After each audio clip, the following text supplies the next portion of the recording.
Whether you're tired of being fat, skinny, or both, you need to know what to eat. So in this video, I'm going to take you through my fridge and cupboards so you know exactly what I eat every day to stay in shape year round. First off, we have some ready-made food. I normally don't keep ready-made food in the fridge because I used to do this, and then what I'll do is I'd end up eating all of it when I'm not supposed to. I always advise people to meal prep whether they're trying to build muscle or lose weight, because if you're trying to lose weight and there's no meal prep, what you do is you go and order takeaway rather than eating something healthy. Whereas if you're trying to build muscle and you don't meal prep, then you just end up won't eating because you can't bother to cook.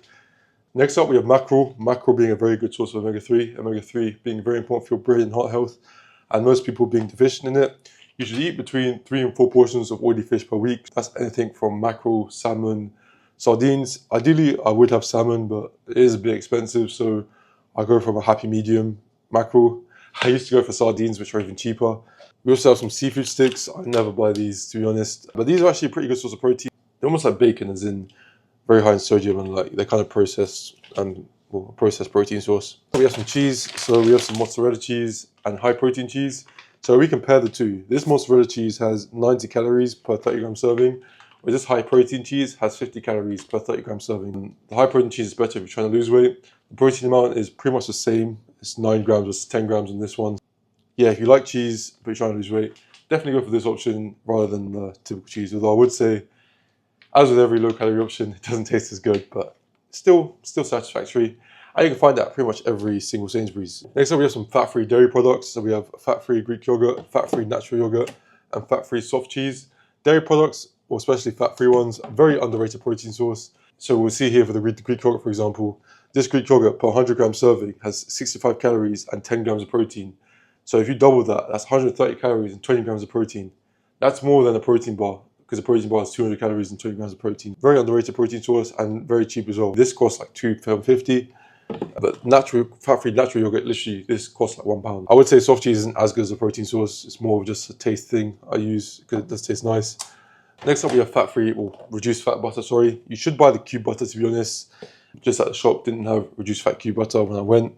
But you'll see with spreadable butters like this, in this type of tin that are spreadable, they're not actually just pure butter. They have things like water, rapeseed oil, and well, this one's pretty good to be fair, it doesn't have that much stuff, but other butters, they have way more different ingredients which you don't want to be eating. Vegetable oil, water, coconut fat, natural flavorings. You see, that's why you should go for the cube butter, which is actually just pure butter. We also have sriracha. Sriracha is a pretty good sauce that you can put in your food. I actually never normally buy it, but I just buy it for this recipe, to be honest. And then we have some vinegar. Don't know why. I forgot to mention we also have some spring onions. I don't normally keep vegetables in the house, as in if I'm going to have vegetables, I normally buy it on the day. I'll go to the shop and buy whatever vegetable I need, because the shop's only 5 minutes away. And I also have greens powder, which I'm going to mention later on. We also have some chicken here. Now, you probably would have expected me to have more meat than this. This is the only chicken I have at the moment. The reason being, if I do want to have meat, which is every day, I have meat every day, but if I do have meat, what I'll do is similar with the vegetables, I'll go to the shop and buy whatever meat I want on that day, and then I'll make it on the day as well. Not time efficient at all, but I don't have a car, so I can't buy in bulk, and I probably should order online, but I just don't. Next up, we have cupboard number 1. First thing we have is eggs. Eggs being probably the most important food out there, as in it's decent amount of protein, good amount of healthy fats, good amount of vitamins and minerals, things like choline, vitamin B, or vitamin D. And that's why people like Eddie Abu love eggs so much. And if there was one food I could only eat for the rest of my life, it would definitely be eggs.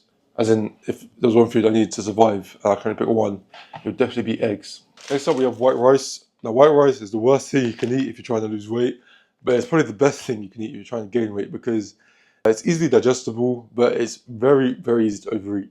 Now, I'm a bit of a big guy, but I also play competitive football, meaning I burn like loads of calories a day, which is why white rice can play to my advantage sometimes. There's that, but at the same time, I'm also a big eater who can very easily overeat. White rice can also play to my detriment. We have gari, similar to white rice, as in it's very good if you're trying to gain weight. You can actually buy it from Sainsbury's now, as in the cultural section. You can make it similar to how you make oats, as in you can put water, put it in the microwave, put some protein powder in. Very good recipe. Or if you're from Africa, or I'm from Cameroon myself, you can make typical African dishes like eru, but I'm sure most of you won't even know what that is. Pasta, similar to rice, not great if you're trying to lose weight, but I use it sometimes. high fiber pasta. One of the main problems with rice and pasta is that there's no fiber. But Sainsbury's made added fiber pasta, which is a bit of an upgrade. If you are going to eat pasta on a weight loss journey, you should probably go for this one, this added fiber pasta. Oats, one of my favorite carb sources, very convenient. You can just make it in 5 minutes in the microwave. I mix it with some protein powder, and oats being very high in fiber too. If you are going to eat oats, one thing I would say is if you cook in the stove, it does taste way better.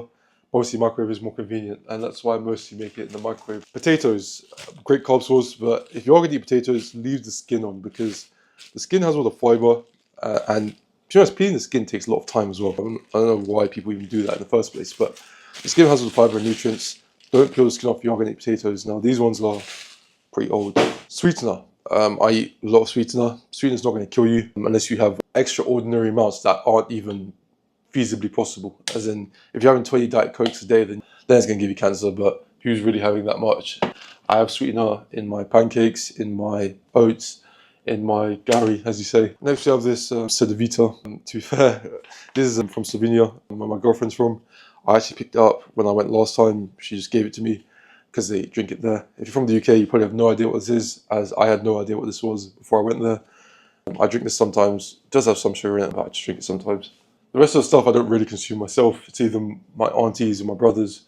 They don't live with me, but they come here sometimes, leave some stuff in here. If you like this video, but you're either struggling to lose weight or build muscle, why don't you check out my free fat loss guide or my free muscle building guide. Link will be in the description. Let's go into the final cupboard. First thing is we have lots of seasonings in here. Seasonings, they help your food taste better, and if your food tastes better, you're less likely to go to McDonald's. I would definitely recommend you season your food. Although I would say, yeah, seasoning sometimes it's not the best for your gut and stuff. And some seasonings do have calories as well. Very few, but do be careful to check the label. Make sure it's not one of those seasonings with 100 calories per serving. Next we have some tuna. I don't normally eat tuna, but it is very convenient. I was eating it a lot when I was in university. Creatine, if I was filming this 2 weeks ago, this wouldn't have been in my cupboard, as I actually purchased creatine outright on its own for the first time ever 2 weeks ago. I used to have creatine my pre-workout, but then I decided to just try it, buy it outright. Obviously, it's only been 2 weeks and I was taking creatine anyway. I'm not going to notice anything, to be honest. Oil spray. If you're trying to lose weight, you need to have oil spray in your routine because oil has around 120 calories per tablespoon, whereas oil spray has literally no calories, well, 5 calories per serving. I do have normal oil too, but I don't have any in the house at the moment. When I do go for oil, it's very important to be careful what oil you buy. Some oils are not good for you, like sunflower oil, while some oils are good for you, like olive oil, avocado oil. Those are very good for you, with lots of health benefits, even though they are high in calories. If you saw sunflower oil in one of the earlier shots, it's not mine, it's my auntie's. I don't use sunflower oil, I never do. Sugar-free syrup. I got from Amazon. It costs like £5. It has terrible consistency. You can see it's literally like water, but it tastes like normal syrup. L-theanine. This is very good. It was very important for me when I was consuming lots of caffeine. I don't consume as much now, but when I was consuming a bit more earlier. Basically what it does is it prevents crashes from caffeine, and it also helps calm you down to peanut butter. Again, I used to have like 200 grams of peanut butter a day. And if you're into fitness, you'll know that is a lot. But now I don't have as much, but it's still a very good fat source, which I do enjoy. Light mayonnaise. This mayonnaise only has 15 calories per serving. Now, if you're clued up, you'll know that normal mayonnaise has 100 calories per serving, which is way too much. And when I found that out, that was like heartbreak because I used to love mayonnaise. Chia seeds, good source of omega-3, good, well, okay source of protein. To be fair, I don't normally eat these. I've had them in the cupboard for like a year. Just never really eat them because I've always used peanut butter instead of chia seeds, but they are a great option if you're trying to optimize your health. Greens powder. As I said earlier, I don't normally eat vegetables. I instead take greens powder daily. Covers all your essential vitamins and minerals which you get from vegetables, from fruits and vegetables. And it also has ashwagandha, which is good for stress management. Now, everything else you see in the cupboard, either I don't probably use that often, so there's no point me covering it, or it's just not mine. So that's it for this video. Feel free to leave a like if you found it enjoyable. And why not subscribe for more fitness content? As I said earlier, I've also got a free muscle building guide and a free fat loss guide, which you can check out in the description. And why not follow me on Instagram too? I've got 2 accounts. Follow one or the other, or both. And have a great day.